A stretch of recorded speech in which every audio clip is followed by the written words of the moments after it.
Bismillahirrahmanirrahim. Assalamualaikum warahmatullahi wabarakatuh. Perkenalkan saya Firma Miftahul Anggarsari, NIM 2018-043-0139 dari Prodi Ilmu Ekonomi, Fakultas Ekonomi dan Bisnis Universitas Muhammadiyah Yogyakarta. Di sini saya akan mempresentasikan tentang Bank Indonesia. Yang pertama yaitu profil Bank Indonesia. Bank Indonesia memiliki visi dan 7 misi. Yang visinya yaitu menjadi bank sentral digital terdepan yang berkontribusi nyata terhadap perekonomian nasional dan terbaik di antara bank negara emerging markets untuk Indonesia maju. Dan memiliki 7 visi. Yang pertama yaitu mencapai dan memelihara stabilitas sistem rupiah melalui efektivitas kebijakan moneter dan bauran kebijakan Bank Indonesia. Turut menjaga stabilitas keuangan melalui efektivitas kebijakan makroprudensial Bank Indonesia dan sinergi dengan kebijakan makroprudensial Otoritas Jasa Keuangan. Turut mengembangkan ekonomi keuangan digital melalui penguatan kebijakan sistem pembayaran Bank Indonesia dan sinergi dengan kebijakan pemerintah serta mitra strategis lain. Turut mendukung stabilitas makroekonomi dan pertumbuhan ekonomi yang berkelanjutan melalui sinergi bauran kebijakan Bank Indonesia dengan kebijakan fiskal dan reformasi struktural pemerintah serta kebijakan mitra strategis lain. Turut meningkatkan pendalaman pasar keuangan untuk memperkuat efektivitas kebijakan Bank Indonesia dan mendukung pembiayaan ekonomi nasional, serta turut mengembangkan ekonomi dan keuangan syariah di tingkat nasional hingga tingkat daerah. Mewujudkan bank sentral berbasis digital dalam kebijakan dan kelembagaan melalui penguatan organisasi, sumber daya manusia, tata kelola, dan sistem informasi yang handal, serta peran internasional yang proaktif. Dalam arah strategis Bank Indonesia menetapkan visi dan misi, lalu penetapan 12 program strategis Bank Indonesia dengan transformasi kebijakan, transformasi organisasi, transformasi sumber daya manusia, dan budaya kerja. Dalam mencapai tujuannya, Bank Indonesia memiliki tujuan utamanya yaitu mencapai dan memelihara kestabilan nilai rupiah. Kestabilan nilai rupiah ini mengandung dua aspek, mata uang terhadap barang dan jasa dan mata uang terhadap mata uang negara lain. Dalam mewujudkan tujuan tersebut, Bank Indonesia memiliki 3 pilar, yaitu menetapkan dan melaksanakan kebijakan moneter, mengatur dan menjaga kelancaran sistem pembayaran dan stabilitas sistem keuangan.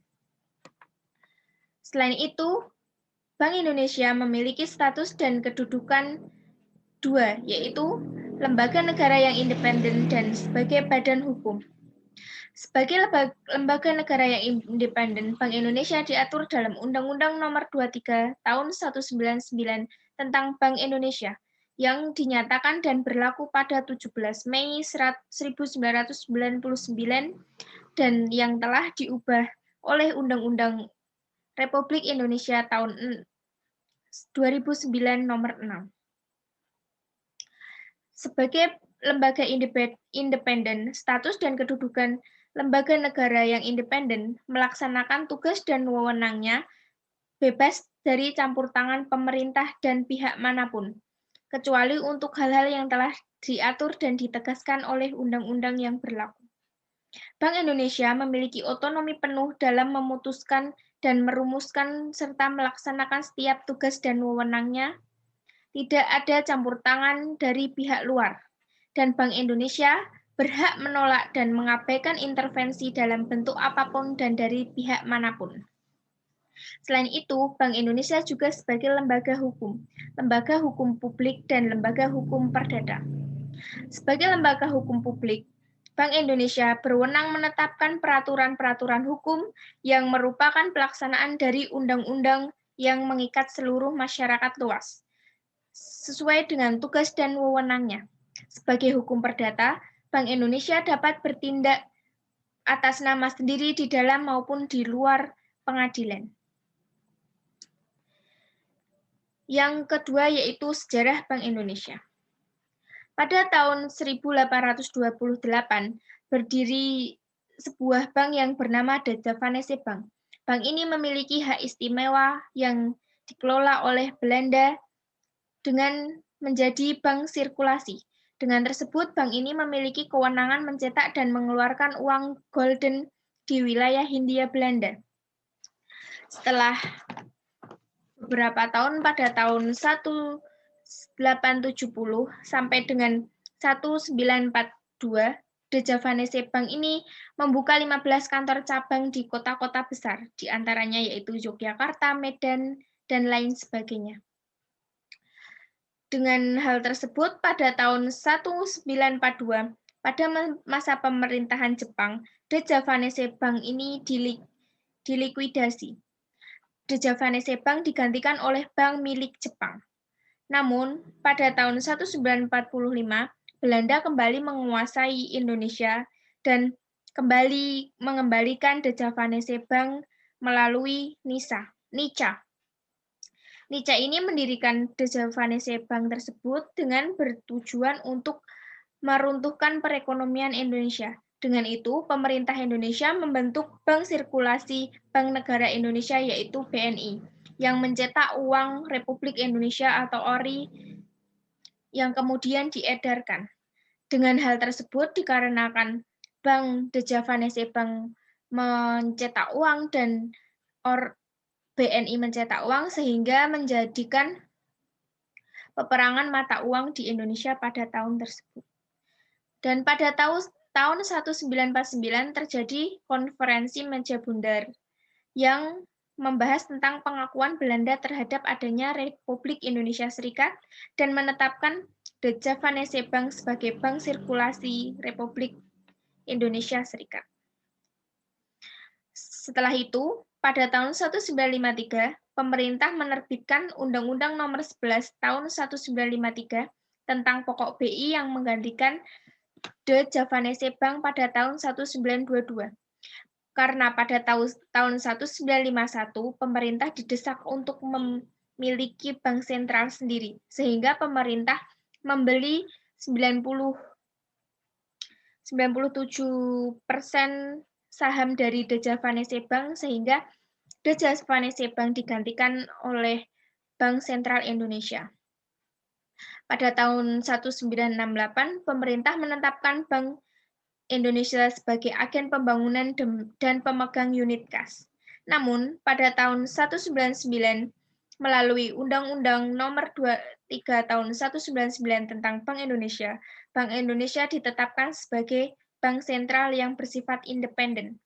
Yang dimaksud dengan bank sentral yang bersifat independen yaitu Bank Indonesia memiliki kewenangan dan kebijakan serta tugas penuh untuk melaksanakan tugas dan wewenangnya tanpa campur tangan pemerintah dan pihak manapun. Setelah itu, pada tahun 2004, DPR mengesahkan Undang-Undang Nomor 3 Tahun 2004 tentang perubahan atas Undang-Undang Nomor 23 Tahun 1999 tentang Bank Indonesia. Dan tahun 2009, Bank Indonesia memiliki fungsi sebagai leader of the resort.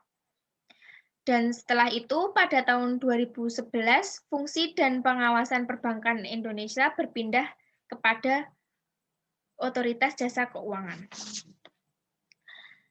Peraturan dan pengawasan perbankan ini membagi ruang lingkup peraturan dan pengawasan mikroprudensial yang mikroprudensial diberikan kepada Otoritas Jasa Keuangan dan makroprudensial diberikan kebijakan dan tanggung jawab oleh BI penuh dalam stabilitas sistem keuangan. Selanjutnya yaitu transformasi. Transformasi Bank Indonesia yaitu dengan tujuan utama menjaga stabilitas keuangan Republik Indonesia dengan arah strategis dalam mencapai tujuan insight kepemimpinan dalam melaksanakan transformasi Bank Indonesia ada 7, yaitu Cinta BI. untuk mencintai lembaga sepenuh hati sehingga ketika kita bekerja, kita dapat memberikan yang terbaik buat institusi dan tercermin kinerja yang baik pula. Cinta ilmu. Kompetensi yang harus kita raih, yang harus kita gali, harus baik dan bukan hanya ilmu saja untuk menduduki jabatan yang lebih tinggi, namun ilmu mayor diperkuat dan minor diperluas agar kesempatan itu lebih maju dan lebih terbuka. Berpikir strategis. Mengasah kemampuan kita untuk berpikir strategis dalam hal ini tidak hanya memikirkan latar belakang mengapa, bagaimana melaksanakannya, namun juga konsep harus diperkuat untuk itu. Dalam pekerjaan apapun perlu adanya framework yang baik agar pekerjaan berjalan dengan efektif sesuai keinginan. Memimpin perubahan. Bank Indonesia selalu memimpin perubahan agar setiap harinya menjadi lebih baik dari hari sebelumnya. Gaining commitment. Kemampuan memobilisasi dan mendapatkan komitmen orang lain, khususnya dalam tim yang dipimpin. Caranya dengan memotivasi, menjelaskan mengenai visi, strategi, maupun program yang telah dimiliki dan mengajak untuk melaksanakannya. Cinta Tuhan, yaitu Bank Indonesia Religi yang mendekatkan diri kepada Tuhan Yang Maha Esa. Dengan cara tersebut beribadah, meditasi sesuai dengan agama dan kepercayaan masing-masing yang dianut. Kedekatan kepada Tuhan ini mengimplementasikan bahwa dalam pelaksanaan pekerjaannya dapat dengan baik dan sesuai ridha Allah. Menjaga cinta keluarga yaitu menjaga keharmonisasikan keluarga agar pekerjaan di kantor tersebut dapat dilaksanakan dengan baik dan tanpa beban apapun. Selanjutnya yang terakhir yaitu program pencapaian BI.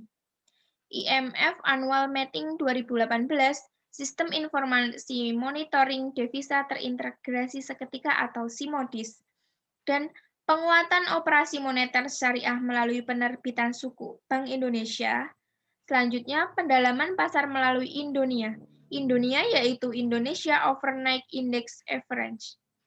Peraturan Bank Indonesia tentang rasio loan to value untuk kredit properti dan rasio financing to value untuk pembiayaan properti dan uang muka untuk kredit atau pembiayaan kendaraan bermotor.